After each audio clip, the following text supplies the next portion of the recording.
Let's talk about block states. If you want to go deeper, the 26.x modding courses are linked down below. 30 plus hours covering complex block entities with fluid and energy handling, custom mobs, custom networking, and even custom biomes and dimensions. Everything you need for 26.x all in one place, linked down below in the description. Alright, we found back in channel once more, and in this tutorial we're going to be talking about block states by, of course, once again using one of my favorite examples, which is a custom lamp block. But before we even go in and make the custom block class and explain all of it, we're actually going to jump into Minecraft like early here in the beginning to explain a concept that's probably going to be easy for you to understand, but still it warrants some highlighting. Now, I have 3 different redstone lamp blocks over here, and of course what I can do is I can turn each of them on individually in whatever order I want. Now you're going to say, yeah, of course, that's how it works.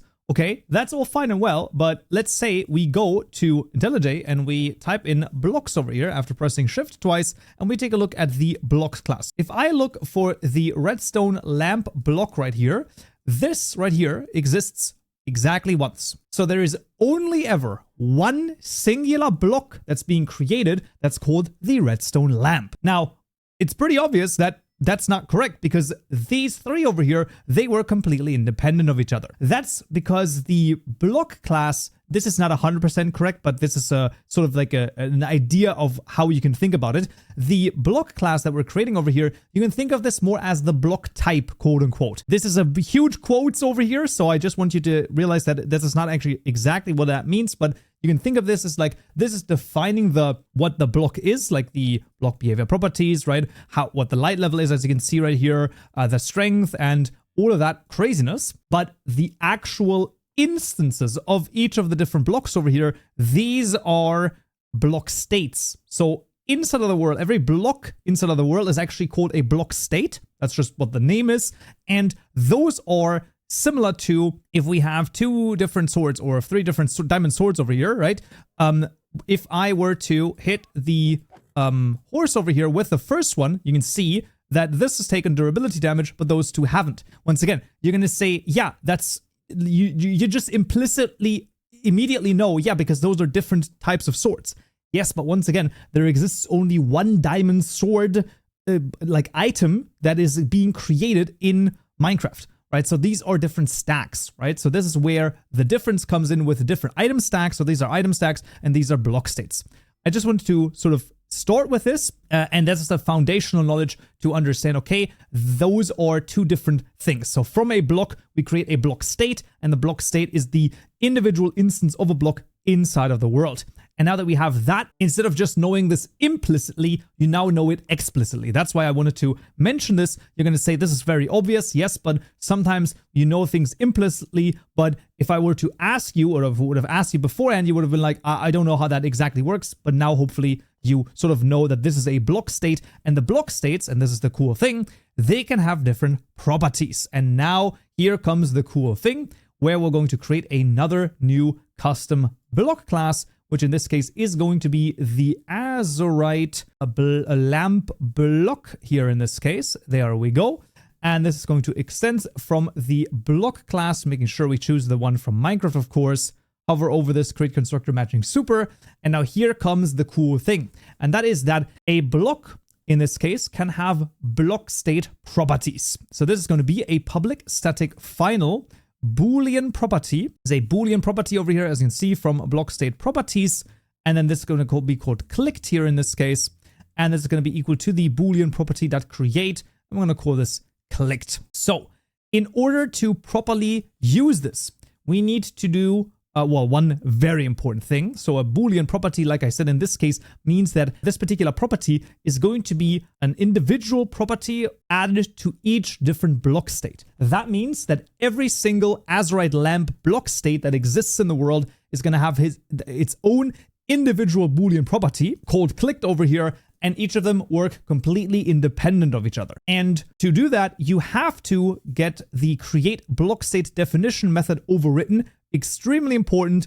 And we want to say builder.add and add that clicked property over here. If we don't do this, then obviously it's not going to work. We can also register a default block state. So for example, we can call this.register default state and pass in this.default block state. So here we're registering the default state, and here we're just getting the current default state.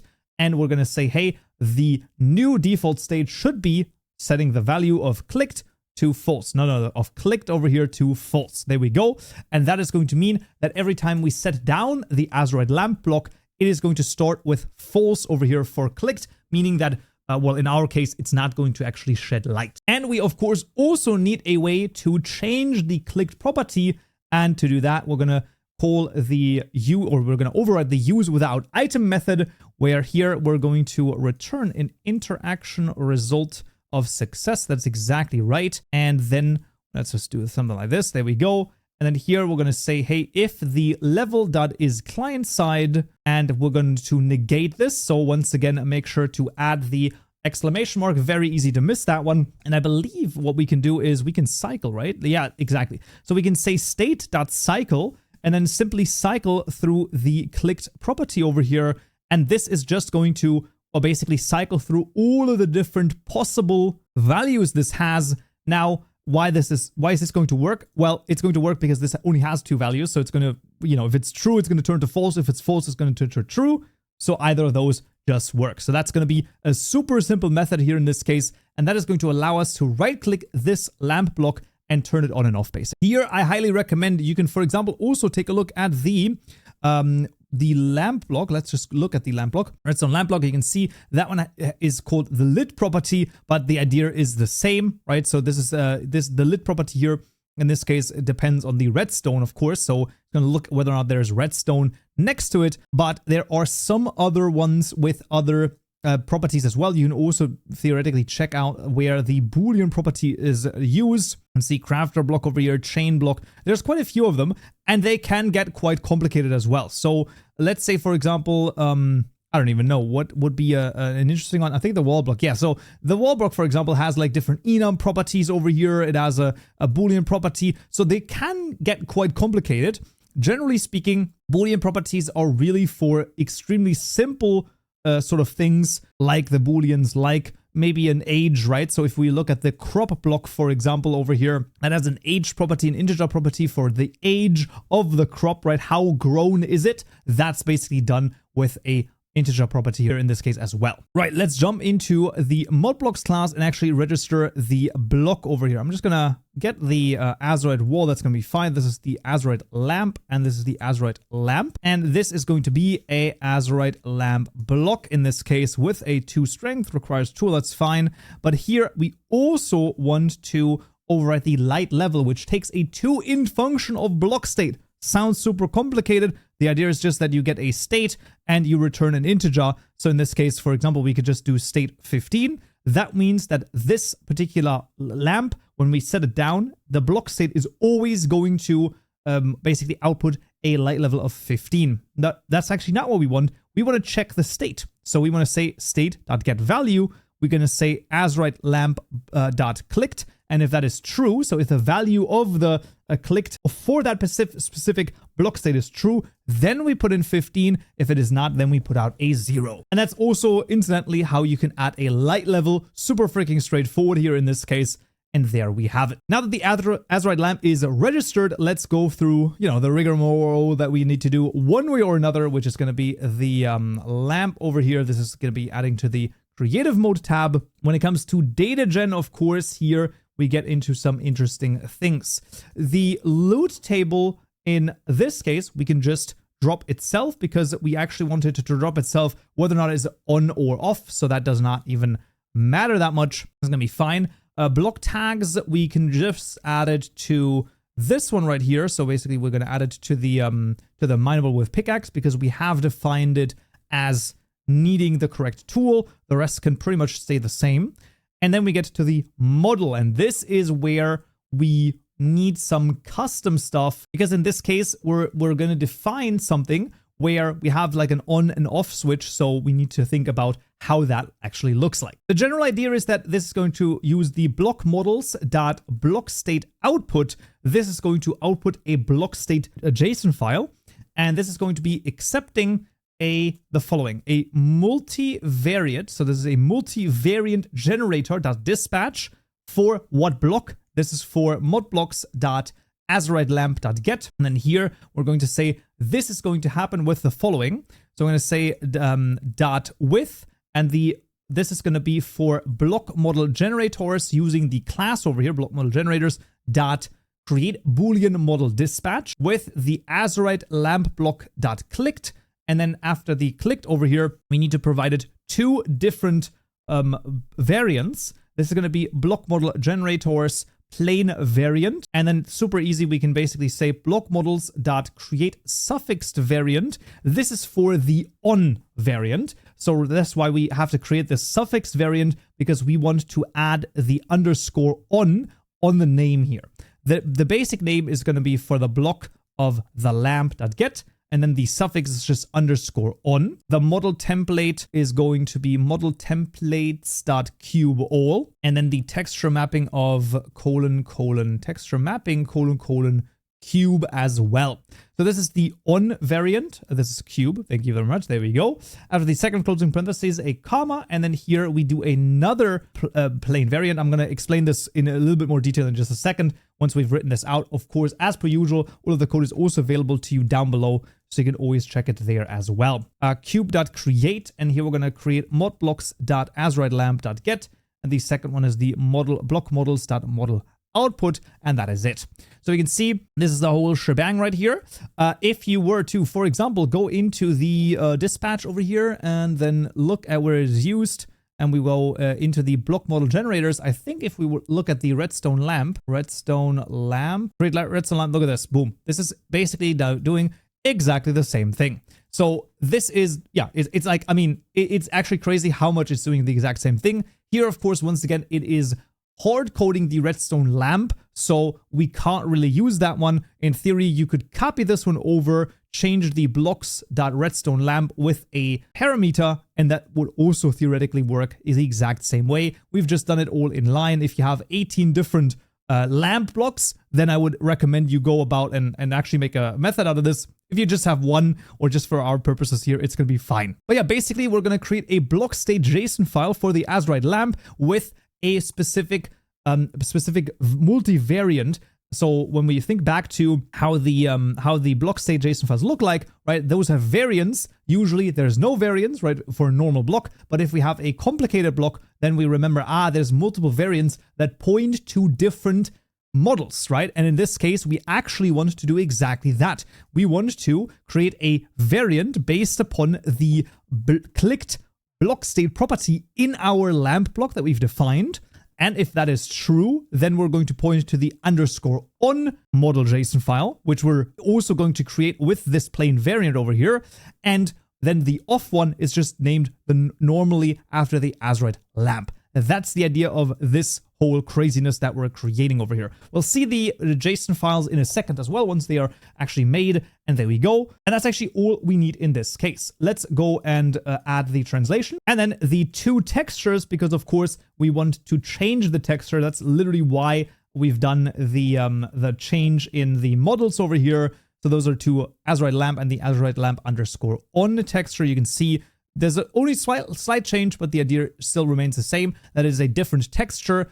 And the name here, of course, because we're using the suffix underscore on, that has to be the suffix for the texture as well. So if you choose to, call it underscore clicked or something like that, that's fine. You can change this, of course, but then it also has to reflect within the texture's name as well. Very important to note. With all of those things done, let's run the data gen first and foremost, and then we can literally take a look at the Blockstates JSON file. And I think at that point, it's going to make it quite obvious. You can see literally we're saying, hey, if clicked is false, we're simply pointing to the normal Azurite lamp model file, which of course is also being generated right here. Boom, which then just points to the Azurite lamp texture, which is this one. And otherwise, if the clicked is true, meaning the lamp is on, it points to the Azurite underscore lamp underscore on model JSON file, which points to the Azurite underscore lamp underscore on texture.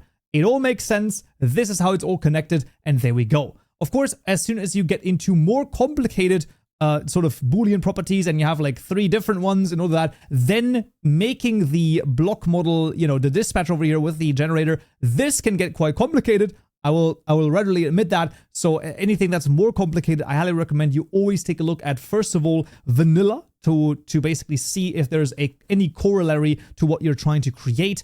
And if there's no vanilla, then either just test it out, or like I said in a previous video over here, you can also take a look at other mods and see what their sort of data gen and code looks like. With that being said, though, we've added it to the creative mode tab, so we're good. Let's jump into the game and see if it works. All right, fans, we're back in Minecraft. As you can see, the Azure lamp block has been added. If I right-click it, boom.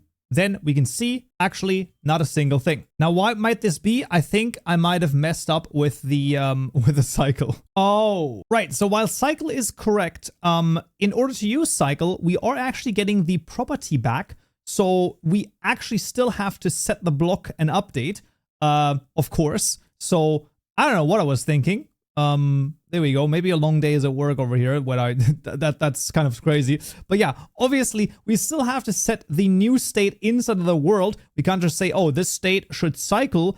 That doesn't work.